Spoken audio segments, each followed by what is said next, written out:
இறையேசுவில் எனக்கு அருமையான சகோதர சகோதரிகளே, உங்கள் அனைவருக்கும் இயேசுவின் இனிய நாமத்தில் வாழ்த்துக்களை தெரிவித்துக் கொள்கின்றேன். பொதுக்காலம் 8ஆம் வாரத்தில் நாம் நுழைந்திருக்கின்றோம். இன்றைய நற்செய்தி வாசகத்தில் இயேசு ஓமையின் வாயிலாக பல அறிவுரைகளை நம் மனதில் பதிவு செய்கின்றார்.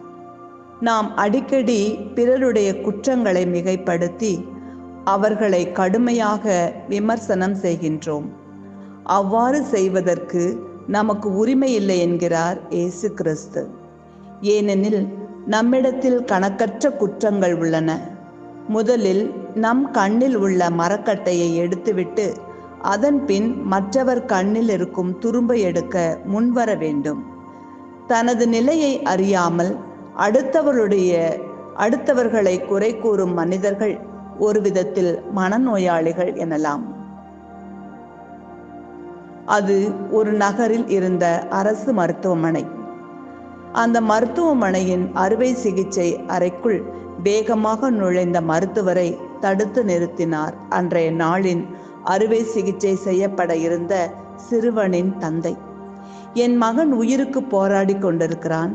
நீங்கள் இப்படி பொறுப்பே இல்லாமல் இவ்வளவு தாமதமாக வருவீர்களோ என்று கத்தினார் சிறுவனின் தந்தை.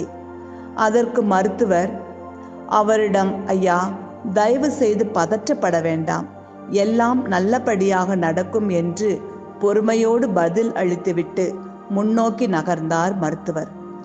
பதற்றப்பட வேண்டாம் என்று எளிதாக சொல்லிவிட்டீர்கள். உங்களுடைய மகனுக்கு இப்படி நடந்திருந்தால் இவ்வாறு பேசுவீர்களா என்று சீற்றம் குறையாமல் கத்தினார் சிறுவனின் தந்தை. அவரை பார்த்துவிட்டு அறுவை சிகிச்சை அறைக்குள் வேகமாக நுழைந்தார் மருத்துவர். ஏறக்குறைய 1 மணி நேரம் கழித்து அறுவை சிகிச்சை அறையிலிருந்து வெளியே வந்த மருத்துவர் சிறுவனின் தந்தையிடம், உங்களுடைய மகனுக்கு அறுவை சிகிச்சை நல்ல முறையில் முடித்து வைத்திருக்கிறேன்.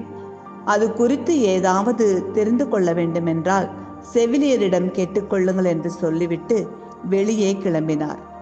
அப்போதும் சிறுவனின் தந்தைக்கு சினம் அடங்கவில்லை. என்ன மாதிரியான மருத்துவர் இவர்? சிறிது நேரம் கூட பொறுமையாக பேச மாட்டேன் என்கிறாரே. சரியான திமிர் பிடித்தவர் என்று அவரை தன் மனதிற்குள் திட்டி தீர்த்தார் சிறுவனின் தந்தை. அந்நேரத்தில் செவிலியர் அங்கு வந்தார். அவரிடம் தன்னுடைய ஆற்றாமையை சிறுவனின் தந்தை கொட்டி தீர்த்த போது செவிலியர் அவரிடம், நேற்று நடந்த ஒரு சாலை விபத்தில் மருத்துவரின் ஒரே மகன் இறந்து விட்டான். அவனுடைய இறுதி சடங்கு நடந்து கொண்டிருந்த போதுதான் நாங்கள் உங்களுடைய மகனுக்கு செய்யப்பட வேண்டிய அறுவை சிகிச்சை பற்றி பேசினோம். அவர் சிறிதும் தாமதிக்காமல் இங்கு வந்து அறுவை சிகிச்சையை நடத்தி கொடுத்துவிட்டு போயிருக்கிறார். இது எதுவுமே தெரியாமல் இப்படியெல்லாம் நீங்கள் பேசிக்கொண்டிருக்கிறீர்களே என்றார். அப்போதுதான் சிறுவனின் தந்தைக்கு தன் தவறு புரிந்தது. அவர் மருத்துவரிடம் நான் பேசிய கடுமையான வார்த்தைகளுக்காக மிகவும் வருந்தினார். ஆம், பலரும் இந்த நிகழ்வில் வரும் சிறுவனின் தந்தையை போன்று ஒருவரின் சூழ்நிலை என்ன என்று தெரியாமல் கடுமையாக சொற்களை உதித்து விடுகின்றார்கள். பின்னர் அதை நினைத்து பெரிதும் வருந்துகின்றார்கள். பொது காலத்தின் 8ஆம் ஞாயிறான இன்று நாம் வாசிக்க கேட்ட முதல் வாசகம் பேச்சை கொண்டே ஒருவரை அறிந்து கொள்ளலாம் என்கிறது. நமது பேச்சு எப்படி இருக்க வேண்டும், அதன் மூலம் நாம் எப்படி கனிதரும் வாழ்க்கை வாழ வேண்டும் என்பதை குறித்தும் நாம் சிந்திப்போம். அன்பானவர்களே, தன்னையே முழுவதும் அறிவதுதான் வாழ்க்கையின் முதற்படி. தன்னை முழுமையாக புரிந்தவன் பிறரையும் புரிந்து கொள்வான்.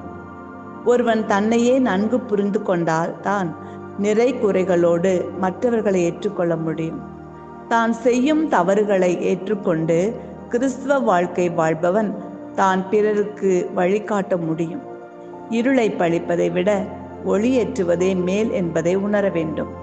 தன்னிடம் இருக்கும் தவற்றை அறியாது வாழ்ந்து கொண்டிருக்கும் மனிதர்கள் இன்று அதிகம்.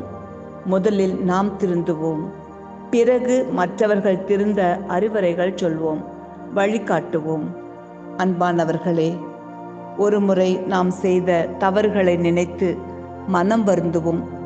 பிறரை தவறாக தீர்ப்பிட்ட நாட்களுக்காக நாம் ஆண்டவரிடம் மன்னிப்பு கேட்போம். பிறருடைய குறைகளை மட்டுமே பேசி தீர்த்து நமது நாட்களை வீணடித்ததற்காக நாம் ஆண்டவரிடம் மன்னிப்பு கேட்போம். ஜெபம். அன்பான தகப்பனே, எங்களுடைய கண்களில் இருக்கும் தூசியை நாங்கள் எடுத்துவிட்டு பிறருடைய கண்களில் இருக்கும் தூசியை நாங்கள் பார்க்க எங்களுக்கு நீர் கற்றுத் தருவீராக. எங்களை நாங்கள் முதலில் திருத்திக் கொண்டு பிறகு பிறருக்கு அறிவுரை கூறுகின்ற நல்ல மனம் படைத்தவர்களாக எங்களை மாற்றும். இந்த உலகத்தில் இருக்கின்ற அனைத்து மக்களையும் நீர் ஆசீர்வதித்து உமது அன்பினால் நிரப்பும்படியாக இந்த நேரத்தில் எங்களை ஒப்புக் கொடுக்கின்றோம். இயேசுவின் நாமத்தில் எங்கள் ஜெபம் கேளும் உயிருள்ள நல்ல பிதாவே, ஆமீன். தந்தை, மகன், தூய ஆவியின் பெயராலே, ஆமீன்.